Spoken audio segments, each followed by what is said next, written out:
Hello guys, നമ്മൾ ഇന്ന് ഉണ്ടാക്കാൻ പോകുന്നതാണ് ഓംലേറ്റ് മിളക് കുഴമ്പ്. ഇത് ബാംഗ്ലൂർ ബേസ്ഡ് ആയിട്ടുള്ള ഒരു ഐറ്റം ആണെന്നാണ് എൻ്റെ ഒരു കണ്ടെത്തൽ കേട്ടോ. നമുക്കതിനാവശ്യം ഇതേപോലെ ഒരു ചട്ടി വെച്ചിട്ട് അതിലേക്ക് കുറച്ച് എണ്ണ ഒഴിച്ചിട്ട് കുറച്ച് മല്ലി ഇട്ട് കൊടുക്കുക കേട്ടോ. പിന്നെ പട്ട, ഗ്രാമ്പൂ, പെരിഞ്ജീരകം അതെല്ലാം ഇട്ട് കൊടുക്കുക. പിന്നെ ഇഞ്ചി, വെളുത്തുള്ളി ഇതെല്ലാം കൂടെ നന്നായിട്ടൊന്ന് വഴറ്റി കൊടുക്കുക. അതിൻ്റെ ശേഷം തേങ്ങ അതേപോലെ ചെറിയ പീസസ് ആക്കിയിട്ട് അതിലേക്ക് ഇട്ട് കൊടുക്കുക. ഇത് നന്നായിട്ടൊന്ന് ഇളക്കി കൊടുക്കുക. പിന്നെ അതിലേക്ക് ആവശ്യം കുറച്ച് സവാളയാണ്. ഞാനിവിടെ 2 സവാള ഇട്ട് എടുത്തിരിക്കുന്നത്. 2 സവാള ഇതേപോലെ ഇട്ട് കൊടുത്തു, സ്ലൈസ് ആക്കിയിട്ട്. പിന്നെ കുറച്ച് തക്കാളി ഇട്ട് കൊടുത്തു. ഇതെല്ലാം കൂടെ നന്നായിട്ടൊന്ന് മിക്സ് ചെയ്യാം. മിക്സ് ചെയ്ത് ഏകദേശം ഒന്ന് വാടി വരുന്ന സമയത്ത് നമ്മളിതിലേക്ക് കുറച്ച് മഞ്ഞൾപ്പൊടിയാണ് ഇട്ട് കൊടുക്കുന്നത്. സ്പൈസസ് നമ്മൾ ആഡ് ചെയ്യണം. കുറച്ച് മഞ്ഞൾപ്പൊടി ഇട്ട് കൊടുത്തു. പിന്നെ ആവശ്യത്തിനനുസരിച്ചിട്ട് മുളക് പൊടി ഇട്ട് കൊടുക്കുക കേട്ടോ. പിന്നെ മുളക് പൊടി കഴിഞ്ഞാൽ പിന്നെ നമ്മൾ എന്താണ് ആഡ് ചെയ്യുന്നതെന്ന് വെച്ച് കഴിഞ്ഞാൽ മസാലപ്പൊടിയാണ് കേട്ടോ. മസാലപ്പൊടി ഇട്ട് കൊടുത്തു. ഇതിൻ്റെയൊക്കെ ഈ പച്ചമണം പോകുന്നത് വരെ നന്നായിട്ടൊന്ന് ഇളക്കി കൊടുക്കുക കേട്ടോ.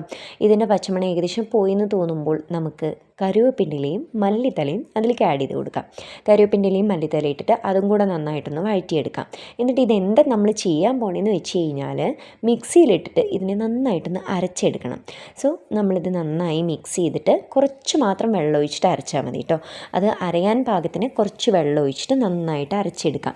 എന്നിട്ട് അതേ ചട്ടിയിലേക്ക് തന്നെ കുറച്ചും കൂടി എണ്ണ ഒഴിക്കുക. എന്നിട്ട് കടുക് പൊട്ടിക്കുക, ജീരകം പൊട്ടിക്കുക, പിന്നെ മണത്തിനായിട്ട് കറിവേപ്പിൻ്റെ ഇടുക. 2 ചുവന്നമുളകും കൂടെ ഇട്ട് കൊടുക്കുക കേട്ടോ. നിർബന്ധമില്ല, എരിവിനനുസരിച്ചിട്ട്. എന്നിട്ട് നമ്മൾ അതിലേക്ക് കുറച്ച് സവാള ഇട്ട് കൊടുക്കുകയാണ് കേട്ടോ. വീണ്ടും ഞാൻ 2 സവാളയാണ് എടുത്തിരിക്കുന്നത്. സവാള നന്നായിട്ട് വാടി വരുന്ന സമയത്ത് നമുക്കതിലേക്ക് തക്കാളി ആഡ് ചെയ്ത് കൊടുക്കുക. സെയിം 2 തക്കാളിയാണ് ഞാൻ എടുത്തിരിക്കുന്നത് കേട്ടോ. 2 തക്കാളി ഇതേപോലെ നന്നായിട്ട് വഴഞ്ഞു വരുന്നത് വരയ്ക്കും നന്നായിട്ട് ഇളക്കി കൊടുക്കുക. എന്നിട്ട് പിന്നെ നമ്മൾ അതിലേക്ക് എന്ത് ചെയ്യുകയാണ്, മഞ്ഞൾപ്പൊടി ഇട്ട് കൊടുക്കുകയാണ്, മുളക് പൊടി ഇട്ട് കൊടുക്കുകയാണ്. വീണ്ടും കുറച്ചും കൂടെ മസാലപ്പൊടി നിർബന്ധമില്ല കേട്ടോ, എരിവിനനുസരിച്ചിട്ട് മതിയെ.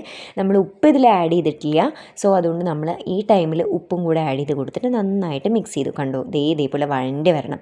എന്നിട്ട് നമ്മൾ നേരത്തെ അരച്ച് വെച്ചിരിക്കുന്ന ആ അരപ്പുണ്ടല്ലോ അതങ്ങ് ഇതിലോട്ട് ചേർത്തിട്ട് നന്നായിട്ട് മിക്സ് ചെയ്ത് കൊടുക്കാം. പാകത്തിന് വെള്ളം ഒഴിച്ചിട്ട് നന്നായി മിക്സ് ചെയ്യുക. എന്നിട്ടൊന്ന് അടച്ച് വയ്ക്കാം. എന്നിട്ട് വേറൊരു ചട്ടി വെച്ചിട്ട് നമ്മൾ ഇതേപോലെ മുട്ട നമ്മളതിലേക്ക് പൊട്ടിച്ചൊഴിക്കാം. മുട്ട നമ്മൾ ഒരുപാട് പരത്തി കൊടുക്കേണ്ട ആവശ്യമൊന്നുമില്ല. ഇതേപോലെ ജസ്റ്റ് ഒരു സ്പൂൺ വെച്ചിട്ട് ജസ്റ്റ് ഒന്ന് പരത്തി കൊടുത്താൽ മതി കേട്ടോ. ഒത്തിരി വലുതാക്കി പരത്തണം എന്നില്ല, ഏകദേശം ഒരു മീഡിയം സൈസിൽ പരത്തിയാൽ മതി. എന്നിട്ട് അതിലേക്ക് പാകത്തിന് ഉപ്പും കുറച്ച് പെപ്പർ പൗഡറും കൂടെ ഇട്ട് കൊടുക്കുക. എന്നിട്ട് അത് ഏകദേശം ഒരു ഹാഫ് കുക്ക്ഡ് ആവുന്ന സമയത്ത് നമ്മൾ അതിനെ ജസ്റ്റ് ഒന്ന് ഫോൾഡ് ചെയ്തെടുക്കുക മാത്രമേ വേണ്ടൂ. മറിച്ചിട്ട് വേവിക്കേണ്ട ആവശ്യമൊന്നുമില്ല. ജസ്റ്റ് ഒന്ന് ഫോൾഡ് ചെയ്തെടുക്കുക ഹാഫ് കുക്ക്ഡ് ആകുമ്പോൾ. ഇപ്പുറത്ത് നമ്മുടെ കറി ഏകദേശം തിളച്ച് വന്നിട്ടുണ്ട് കേട്ടോ. അപ്പോൾ നമ്മളിനി ചെയ്യാൻ പോകുന്നത് തിളച്ചുകൊണ്ടിരിക്കുന്ന നമ്മുടെ ആ സ്പൈസി മസാല മിക്സിലേക്ക് നമ്മുടെ ഓംലേറ്റ് ഇട്ട് കൊടുക്കുകയാണ് നമ്മൾ ചെയ്യാൻ പോകുന്നത്. എല്ലാം നമ്മൾ ഉണ്ടാക്കിയിരിക്കുന്ന എല്ലാ ഓംലേറ്റുകളും അതിലേക്ക് ഇങ്ങനെ ഇട്ട് കൊടുക്കുക. എന്നിട്ട് നമ്മൾ ഒരുപാട് കുത്തി ഇളക്കേണ്ട ആവശ്യമില്ല. ജസ്റ്റ് ഒന്ന് അതിൻ്റെ ആ ഗ്രേവി എല്ലാം അതിൻ്റെ മുകളിലേക്കൊന്ന് ജസ്റ്റ് മിക്സ് ചെയ്ത് കൊടുത്താൽ മതി. ഒരുപാട് നല്ല രീതിക്ക് ഇളക്കി കൊടുത്തു കഴിഞ്ഞാൽ അതെല്ലാം പൊട്ടിപ്പോവും. അതുകൊണ്ട് ജസ്റ്റ് ഇത് അതേപോലെ ഒന്ന് മിക്സ് ചെയ്ത് കൊടുക്കുക. ഒരു തിളയും കൂടെ ഒന്ന് തിളയ്ക്കാൻ വിടാം. അതിൻ്റെ ശേഷം നമുക്ക് തീ ഓഫാക്കാം. നമ്മുടെ ഐറ്റം റെഡി. ഇത് നല്ല ചോറ് അതേപോലെ തന്നെ ചപ്പാത്തിയോ നൂൽപുട്ടോ എന്തിൻ്റെ കൂടെയും കഴിക്കാവുന്ന ഒരു അടിപൊളി ഐറ്റമാണ്. സോ മസ്റ്റായിട്ടൊന്ന് ട്രൈ ചെയ്ത് നോക്കൂ കേട്ടോ. സോ ഗൈസ്, എല്ലാവരും മസ്റ്റായിട്ടൊന്ന് ട്രൈ ചെയ്ത് നോക്കുക. നമ്മൾ മുട്ട കൊണ്ട് മുട്ട കറി ഉണ്ടാക്കാറുണ്ട്, പിന്നെ ഓംലേറ്റ് ഉണ്ടാക്കാറുണ്ട്, ബുൾസ ഉണ്ടാക്കാറുണ്ട്, അതേപോലെ തന്നെ മുട്ട പുഴുങ്ങി കഴിക്കാറുണ്ട്. ഇതൊന്നുമല്ലാതെ ഇങ്ങനെ ഒരു ഐറ്റം അതൊരു വെറൈറ്റി ആണല്ലോ. സോ എന്തായാലും ഒന്ന് ഉണ്ടാക്കി നോക്കുക. വേറൊരു വീഡിയോ ആയിട്ട് പിന്നെ കാണാം.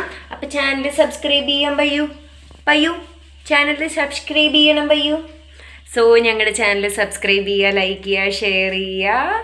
So Tata, bye bye.